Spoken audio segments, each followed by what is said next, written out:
Subscribe कीजिए takes प्रति channel को और इस बेल आइकॉन को दबाइए ताकि लेटेस्ट टेक्नोलॉजिकल वीडियोस सबसे पहले देखने के लिए। Hey friends, welcome back. HTML की सीरीज में आज मैं आपके लिए लेकर आया ऑर्डर लिस्ट और अनऑर्डर लिस्ट। तो आज मैं आपको बताऊंगा कि दो एग्जांपल्स ऑर्डर लिस्ट के और दो एग्जांपल्स अनऑर्डर लिस्ट के क्या दोनों में फर्क आता है।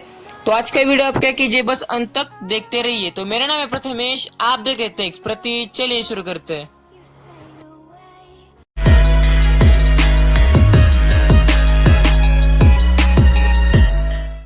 तो चलिए यहाँ पर मैंने क्या कर रखा है कि HTML का फॉर्मेट सबसे पहले लिख कर रखा है। तो इससे हमें क्या होगा, आसानी होगी ऑर्डर लिस्ट और अनऑर्डर लिस्ट बनाने में।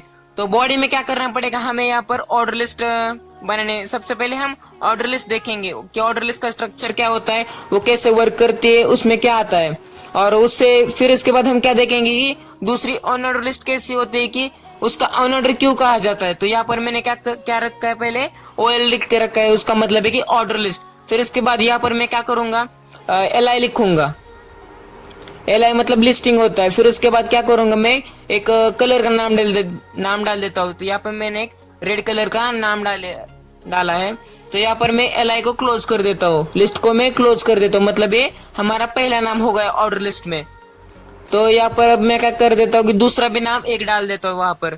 तो दूसरा नाम डालने के लिए वही प्रोसेस हमें फिर से रिपीट करनी पड़ेगी जो कि LI की है। तो ये LI में डाल देता हूँ सबसे पहले। तो LI डालने के बाद यहाँ पर मैं दूसरा कलर का नाम डाल देता हूँ यहाँ पे। तो यहाँ पर मैंने ब्लू कलर का नाम डाल दिया एक। तो फिर इस LI को मैं क्लोज कर देता हूँ। तो चलिए यहाँ पर मैंने अब क्या कर रखा है कि दो कलर्स के नाम डाल दिए हैं। तो मैं इस ऑर्डर लिस्ट को मैं क्लोज कर देता हूँ, उससे हमें हमारा प्रोग्राम रन होगा। अगर हमने ऑर्डर लिस्ट को क्लोज नहीं किया तो हमारा प्रोग्राम नहीं रन होगा। तो इसको अब रन कर देते हैं। तो चलिए देखते हैं ये आउटपुट आता है या फिर नहीं। तो इसको अब मैं रन कर देता हूँ। तो देखिए यहाँ पर आ चुका है ऑर्डर लिस्ट। देखिए आपको नजर आ रही होगी कि इसमें फर्क क्या है कि इसमें एक नंबर और दो नंबर दिखाए गए, मतलब पहला वाला जो है रेड है, दूसरा वाला ब्लू है। इससे में ये पता चल जाता है कि ये ऑर्डर लिस्ट है, मतलब ऑर्डर से आता है ना, पहला वाला पहले नंबर पर रेड, दूसरे नंबर पर ब्लू। इससे में ये पता चल गया कि ये ऑर्डर लिस्ट है। तो यहाँ पर मैं टाइटल डाल देता हूँ ऑर्डर लिस्ट, ताकि आपको समझ जाए कि कौन सी ऑर्डर लिस्ट है और कौन सी अनऑर्डर लिस्ट। तो ये टाइटल भी हमारा आ चुका है, डिस्प्ले हो चुका है। तो वापस हम क्या करेंगे, यहाँ पर मैं लाइन को मतलब यहाँ पर मैं ब्रेक कर देता हूँ, ब्रेक टैग यूज करूंगा मैं, जो कि मैंने अपने तीसरे वीडियो में आपको सिखाया था। तो चलिए यहाँ पर ब्रेक टैग यूज कर दे ताकि ये मिक्स ना हो। ब्रेक टैग यूज करने के बाद हम क्या करेंगे, हॉरिजॉन्टल लाइन ड्रॉ करेंगे, मतलब HR टैग का यूज करेंगे वहां पर, ताकि अच्छा इंटरफेस दिखाई दे, वो मिक्स ना हो दोनों ही, ऊपर वाला ऑर्डर लिस्ट और अनऑर्डर लिस्ट नीचे वाली। तो यहाँ पर मैंने HR टैग यूज कर दिया। तो देखिए यहाँ पे एक लाइन डिस्प्ले हो चुकी है। उसके बाद हम क्या करेंगे, वापस कोड में जाएंगे हम।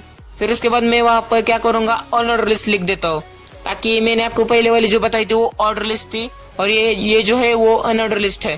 तो यहाँ पर मैंने क्या कर दिया, अनऑर्डर लिस्ट लिख दिया है। तो चलिए अनऑर्डर लिस्ट लिख दिया। अब क्या करेंगे हम, इसकी प्रोसेस मैं आपको दिखा देता हूँ। तो देखिए यहाँ पर आ चुकी है अनऑर्डर लिस्ट लाइन के नीचे। तो यहाँ पर अब मैं क्या कर देता हूँ, इस बॉडी टैग को मैं थोड़ा नीचे लाता हूँ, ताकि हमें अच्छा दिखाई दे, हम अच्छे से वहां पर लिख पाए, आपको अच्छे से समझ आए, ठीक से समझ आए इसलिए। तो यहाँ पर मैं क्या कर देता हूँ, अनऑर्डर लिस्ट तैयार कर लेता हूँ। तो उसके लिए हमें क्या करना पड़ेगा, UL लिखना पड़ेगा, मतलब उसका मतलब है कि अनऑर्डर लिस्ट। UL का लॉन्ग फॉर्म होता है कि अनऑर्डर लिस्ट। तो इसको क्या कर देता हूँ, UL लिखने के बाद मैं फिर से LI लिख देता हूँ, क्योंकि लिस्ट है ना हमारी, इसलिए LI लिखना पड़ेगा। LI लिखने के बाद फिर से मैं वहां पर एक कलर का नाम लिख देता हूँ, एक कलर का नाम ले दो कौन सा भी। तो ये चलिए ब्लू कलर का नाम वहां पर मैं लिख देता हूँ फिर से। ब्लू कलर लिखने के बाद मैं क्या कर देता हूँ, उस LI को मैं क्लोज कर देता हूँ। चलिए अभी इस LI को मैं क्लोज कर देता हूँ फिर से। अगर हमने किसी भी टैग को अगर क्लोज नहीं किया ना, तो वो हमारा प्रोग्राम वो रन नहीं होगा, पूरा का पूरा गलत हो जाएगा, हमारा प्रोग्राम एरर आ जाएगा। तो चलिए यहाँ पर मैं वापस एक दूसरे कलर का भी एक नाम डाल देता हूँ फिर से। उसके लिए क्या करना पड़ेगा, LI फिर से लिख देता हूँ, मतलब लिस्ट। फिर उसके बाद वहां पर मैं एक कलर का नाम डाल देता हूँ, ग्रीन कलर का नाम डाल देता हूँ। चलिए ग्रीन लिख देता हूँ वहां पर मैं। फिर उसके बाद क्या कर देता हूँ, इस LI को अब मैं क्लोज कर देता हूँ। अब मैंने यहाँ पर क्या कर दिया, इस LI को अब मैंने क्लोज कर दिया। फिर उसके बाद हम क्या करेंगे, इस अंडर लिस्ट को अब मैं क्लोज कर देता हूँ, मतलब UL को अब मैं क्लोज कर देता हूँ। तो तो चलिए अभी इस यूएल को क्लोज कर देते हैं। हाँ ठीक है चलेगा। इस यूएल को अंडर लिस्ट को अब मैंने क्लोज कर दिया, तो इसको अब रन करके देखते हैं। अब मैं इस रन पे क्लिक कर देता हूँ। देखिए रन हो चुके हैं।